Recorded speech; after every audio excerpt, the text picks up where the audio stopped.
Good morning, viewers all over the world. For some of you that are seeing me for the first time, Eze-Ana go chitube no rifte.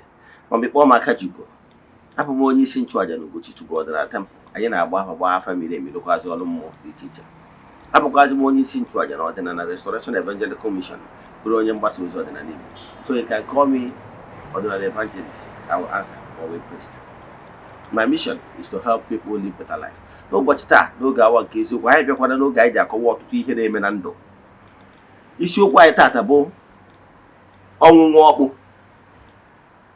Yes.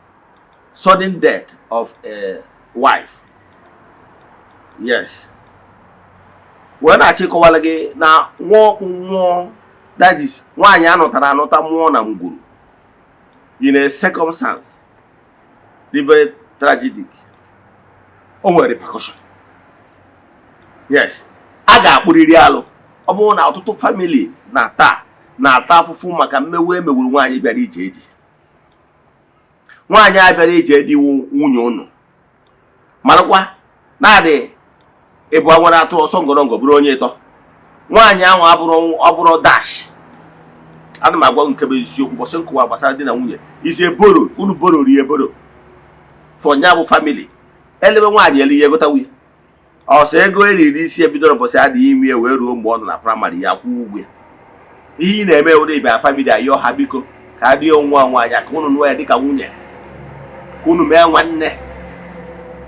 Yọtara ya? So ọnya bụ ihe dị. So nwaanyị ebororu ya boro ka ebororu ya. So mgbe ọ bụ na egburu nwaanyị bịara ije di enwe severe consequence. Gịnị ka m na-ekwu maka ya? Nwaanyị bịara ije di egbu nwere consequences ya. So ọ bụghị na o nwere nwaanyị bịara ije di emewu wee gbuo onye bụ nwaanyị. Chee na aka mgbachelu ihe the consequence dị ya maka na a ga-akpụ alụ. Yes.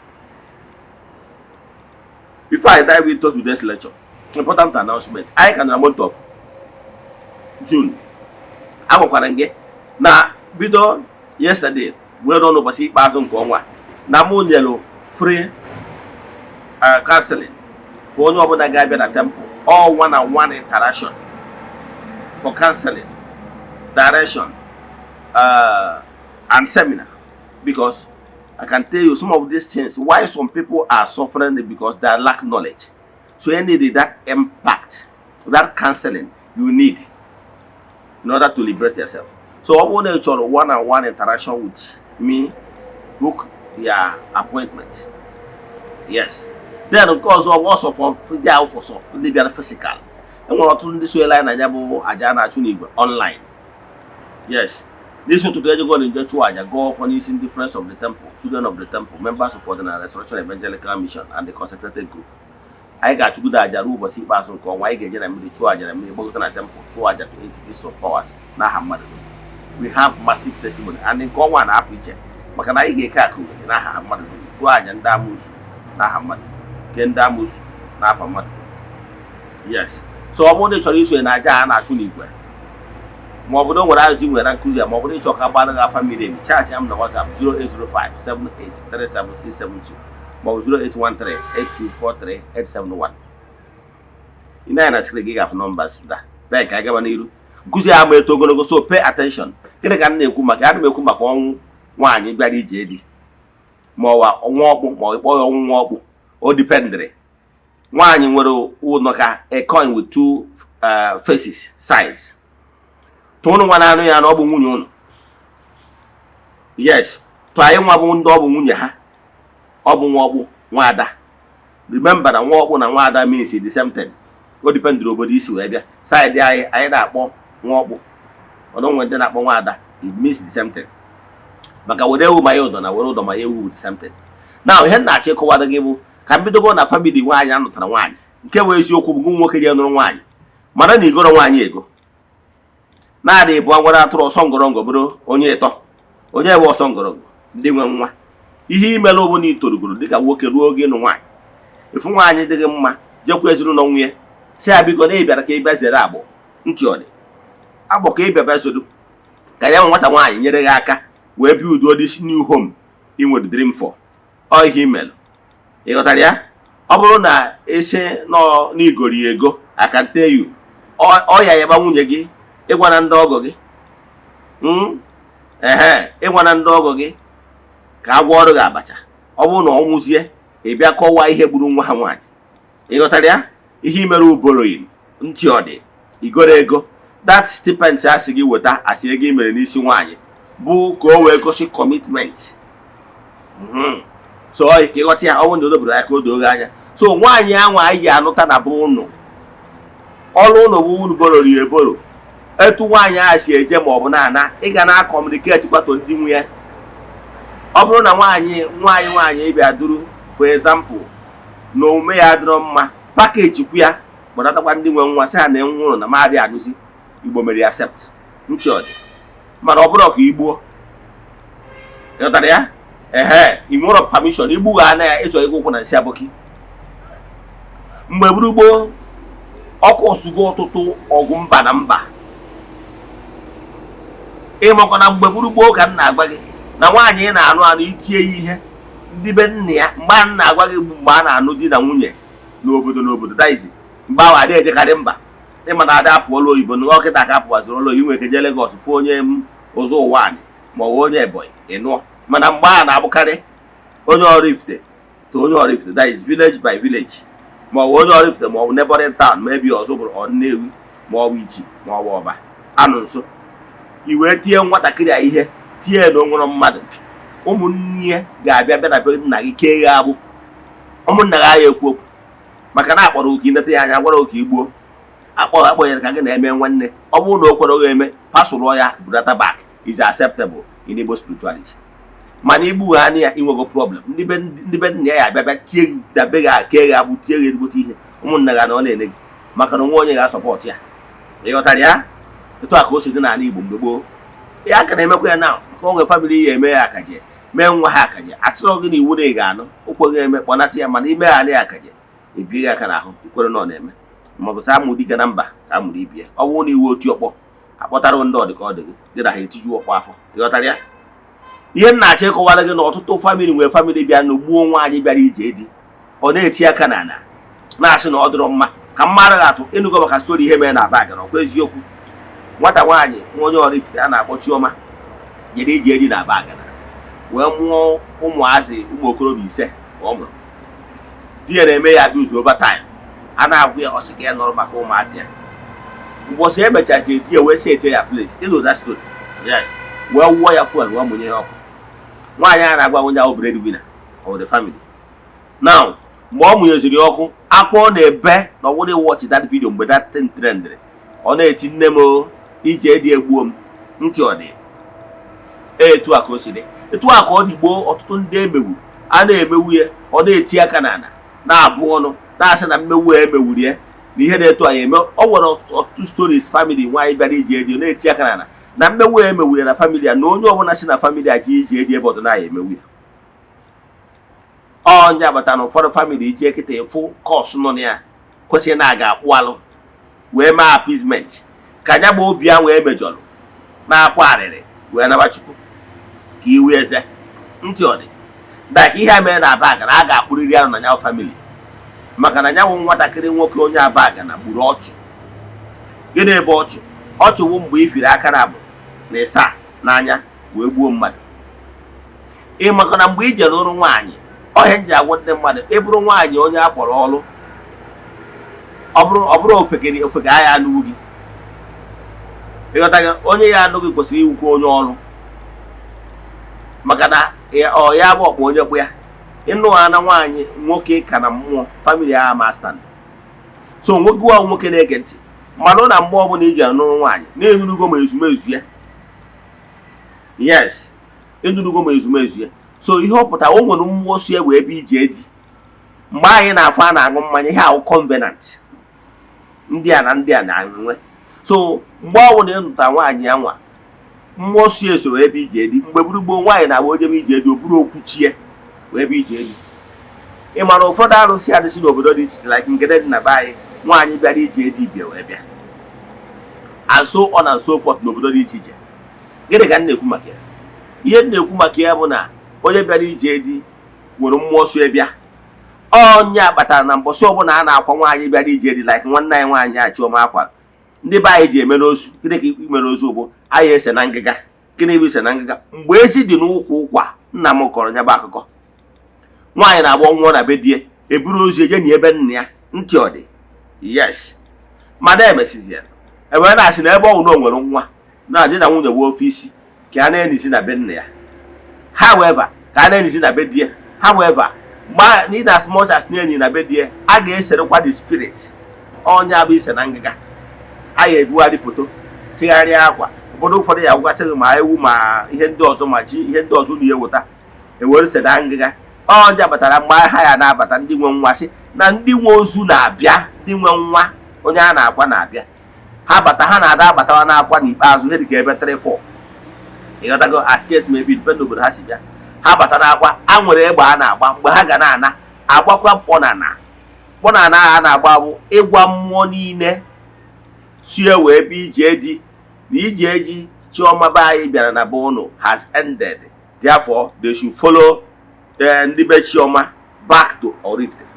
Ịghọtara ya? Ịghọtara mkpọnana a na-agba? Mkpọnana ahụ ka agwa ụmụ mmụọ na Chioma ọjọọ ọbịa dị obere ebe has been concluded, has ended. Therefore, elowahana the body to the mother earth.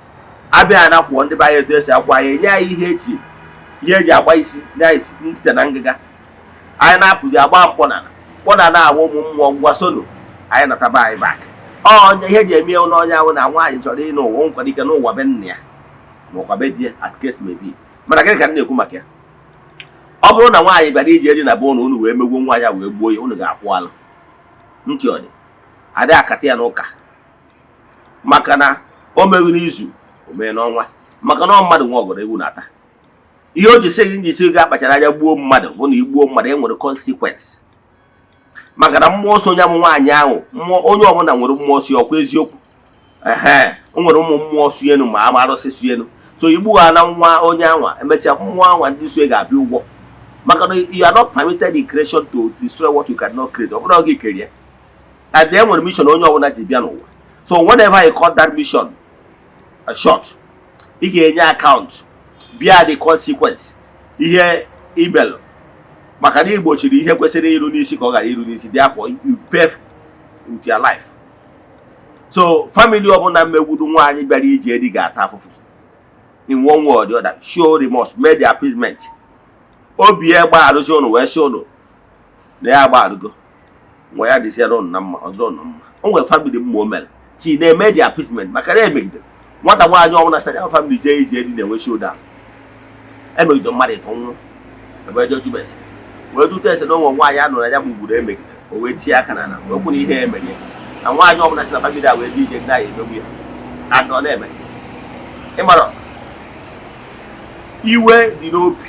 O nwere onye ihe ịrụ ọgụ ma a kọrọ akụkọ na akwụkwọ Genesis maka na Genesis bụ nwanne ya wesị na the anger, the death of Abel trigger anger to the proximity of Chukwu oke pụrụ ime ihe niile kpatara eji wee nwee the consequences ya.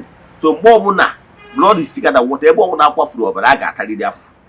So gbaa mbọ etu ị nwere ike nwaanyị ọbụla bịara ije edi ọ bụrụ na anụrọzi esidu na gị mana onwe nke emewuru emewu afụfụ ya dị ya. Ọnkwanụ nke bịara ije dị ọ bụrụ na akwari ya akwa afụfụ dị ya maka na ọkwa akwari ya ka a ga-ejisi ya nne we love you jee nke ọma. Because ụbọchị a mụrụ mmadụ na ụbọchị ediri mmadụ akwara mmadụ ka a na-conclude that cycle ka onye a wee nwee ike ịfọda movement ya n'ụwa mmụọ either to reincarnate or ka o wee banye n'otu ndị iche. So ọnya ka ihe eji wee mmadụ na ọ dị very bad imegide nwaanyị bịara ije dị na ụdị ma ụdị ọbụla ma ọ bụ na egburu egbu. So Maria nke ọma na nwaanyị ọbụla bịara ije dị, yes ịma na mgbe ọ bịara ije dị ikwu ya nọrọ n'obodo a ibe ya nọrọ ọkwa eziokwu ọgwụ nwa bụ di ya nụ ya bụ onye nke ya ga-edefend ya. So mana however whenever the relationship goes wrong a ga-eme ya. Ka m gwasịrị akụ ihe mere mana mgbe ochie ihe a mere Chioma mere ụfọdụ obodo na obodo adị anụkọ. O nwere obodo dị iche iche mgbe gboo na-abụ a na-akọ ọsọ ọgụ na mba na mba ọnwụ na igbuo nwanne fa nwaanyị ha ga-abịa ọgụ ha ga-abịa gbuo ọtụtụ ndị mmadụ na bụ ụlọ unless unu egbuo ha ụta ịdago egbugwanụ ndị nke ụlọ ha wee kwụsị. Obodo ụfọdụ na ha emechi eje n'ihu mmụọ wee kwubi okwu na bido taa n'obodo dị etu a na ha nwawa obodo dị etu Aba Agana dị maọbụ anyị nwe Oraifite anyị sị na bido taa na onwere onye Oraifite ọbụla ga-eje gụọ ọgụ na aba agara ije gụọ ọgụ na ana aba agara na ọma alas ihe na-etu a ga-eme ihe na-etu a ga-emechi echi dị ọfụ. Onye bata anyị nwere ike ịnụ n'obodo ụfọdụ si n'obodo a na ndị a dị anụkọ maka ihe esemokwu dị gboo. However, obodo ụfọdụ mechazi je bụbọọ ya. Yes, ọ dị nke o nwere ofu obodo akọrọ akụkọ ya mgbe ahụ na Anambra steeti, ha na ibe ha jebecha je bụbọọ iyi aṅụrụ aṅụ na iyi akwara akwa maka ihi na-egburu nwa ha nwaanyị mgbe gboo bịara ije eri n'obodo a. Ndị obodo a wee jee nwudu ntụbi ọfọ na bido taata nwere ozi onye obodo a ya bịa na be ha ekebe ha nwaanyị. Mana obodo ụfọdụ ejigo nwaanyị na-abụbọcha nke ha ka e wee nwee ike wee fọsta mmekọ dịdịtị nwanne na nwanne. So onye Oraifite egburu nwanne fa, ndị Aba Agara gburu nwanne fa. The video is there, have apologized, leave her apologize here, he made the needful. So we all agreed that the cordial relationship should continue. You got that? Mana ọ ma gwa na ọ bụrụ mgbe gboo isi ga-adarịrị. You got that? So mana kịta a na-enwezi harmony, eme etu asị ka eme udo maka na ụtọ ka atụ abagide tọta ihe. Oraifite will see benefit from Aba Agara, Aba Agara will see benefit from Oraifite. So that is the thing. Mana ihe na-achị kọwara gị malụ na ụdị ihe a melụnụ bụ ihe eji gbu mmadụ na gboo n'ọgụ mba na mba n'ọgụ. Ọ bụ na ịmara ọ bụrụ na ịnụbalụ ụkpọrọ gị na ihe eme kama ọkpọ ya abụ n'anya duna gị agwa ndị be ha na-ede anụsi. Ịghọtara ya? Ndị Igbo si kama ike gwa na ya esi na ọgụ na ọgụ kama ite mmanya megide ya chiwa, mana ọ bụrụ ogbu na-agbara gị nekọta anya. Agadi nwaanyị ekiri nwa ọ sị na eze adụrụ ya n'ọnụ, ọ na-asị na eze adụrụ ya n'ọnụ ekurie nwa ka ọ tagbuo. So gụ nwoke malụ ebe right gị kwụsịrị. N'obodo ọbụla na-agba ọgụ nwa ọkpụ, ọ bụrụ na ọ ka ejebe full chess war, Oraifite is all out. Anyị ma meetings and ayọbara ọtụtụ ndị mmadụ, ewepịa ọtụtụ ndị mmadụ iwe dị ha n'obi, mana ayọchala enwe ike mee udo si ka eje na-emebiwere ihe ndị dị ndụ nwere uru ọ bara. After all, ụmụ nwa dị ya na anyị ka nọ which enwego plans etu a ga-esi take care of the 5 children ụmụ nwoke ọ mụrụ na ya gburu. Etu a ka ọ dị n'obodo dị iche iche. Ihe anyị wee kọrọ gị akụkọ ka iwee mata ihe na-eme, mata na mgbe ọbụla emegide nwaanyị bịara ije dị maka ọ bụrụ ọsọ ya etu mmụọ so ya bịa ka m kwụsị ebe a.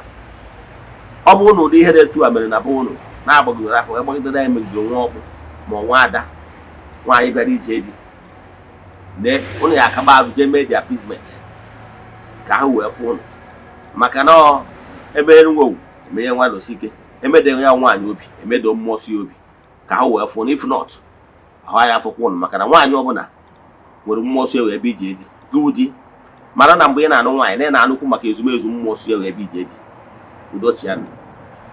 Ka ọ dịkwa Chineke n'oge agba nke eziokwu, ọ bụrụ na ọnwa egburu eji wee chụ aja emechaa na ọya epu ome. May the blessing of Chukwu oke pụrụ ime ihe niile be with you all. May you be protected, may you be favored. May the work of your hands begin to yield fruit. N'aha Chukwu oke pụrụ ime ihe niile, onye ike niile si n'aka ya bịa.